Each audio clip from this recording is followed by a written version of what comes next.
The diner was half empty that night. Rain lashed against the windows, the neon lights outside flickering in the storm. Inside, it smelled of coffee, fried bacon, and loneliness. At a corner booth sat a single dad, Daniel. His son, Max, only 8 years old, was happily coloring in a book, humming softly. To Daniel, that hum was the only melody that kept his heart from sinking too deeply. Ever since his wife had passed away 2 years ago, every day had been a battle. But he had promised Max that he would never let him feel alone. As Daniel sipped his lukewarm coffee, his eyes drifted across the room.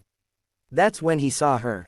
She was sitting by herself at a table near the wall, her back stiff, her hands nervously wrapped around a cup of tea she hadn't touched. Her eyes weren't on the drink, though. They were on the exit. Again and again, every few seconds, her gaze flicked to the door, then to the clock on the wall.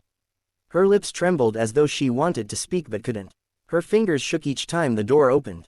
Daniel felt something stir inside him. He recognized that look. Fear. The kind of fear that comes from being trapped. Max, oblivious, tugged at his sleeve. "Daddy, can I get pie?" Daniel forced a smile. "Of course, buddy. Cherry or apple?" As he waved to the waitress, his eyes darted back to the woman. She was younger than him, maybe late 20s. Her clothes were modest but worn, her face pale with exhaustion. And then Daniel noticed something that made his chest tighten, her wrists. Barely visible beneath her sleeves were faint purple marks. Bruises. Max went back to coloring, and Daniel leaned slightly closer to the waitress when she arrived. "That woman over there, do you know her?" The waitress lowered her voice. "She comes in sometimes. Always late, always alone, eats little, leaves quickly. Tonight, she looks worse than usual." Daniel's instinct screamed at him. He had been raised to mind his own business, but he had also been raised to protect those in need. And this woman looked like she needed saving.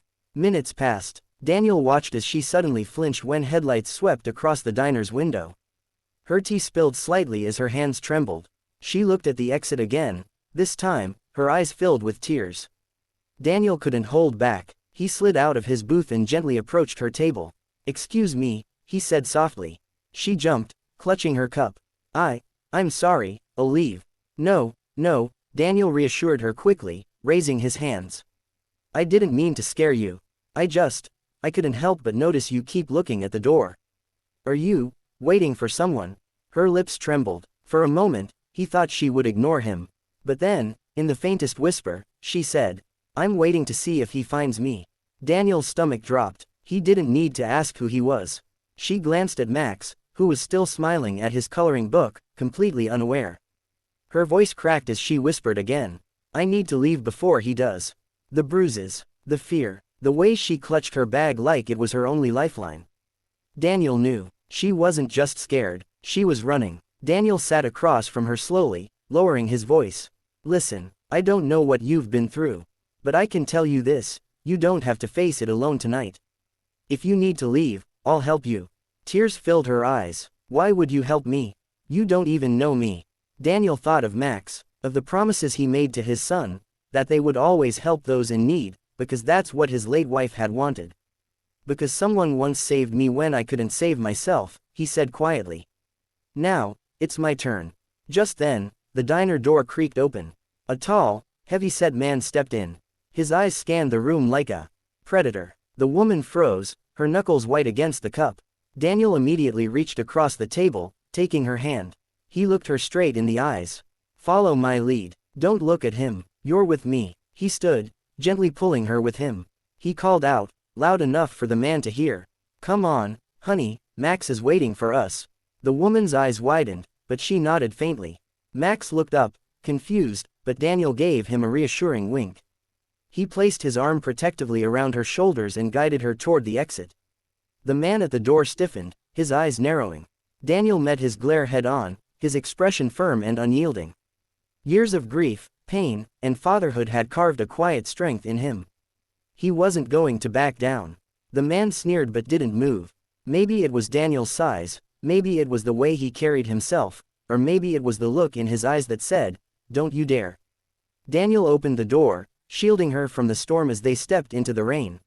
He quickly led her and Max to his old truck, his heart pounding but steady. Once inside, the woman broke down in sobs. "You don't understand, you just saved my life. Daniel started the engine, rain pounding on the windshield. He looked at her in the rearview mirror, then at Max. Sometimes, he said softly, all it takes is noticing someone who needs help. The rest is just courage. She never forgot that night. And neither did Daniel. He hadn't just helped a stranger, he had shown his son the kind of man he wanted him to become. And in that diner, under the rain, a frightened woman found her first taste of freedom.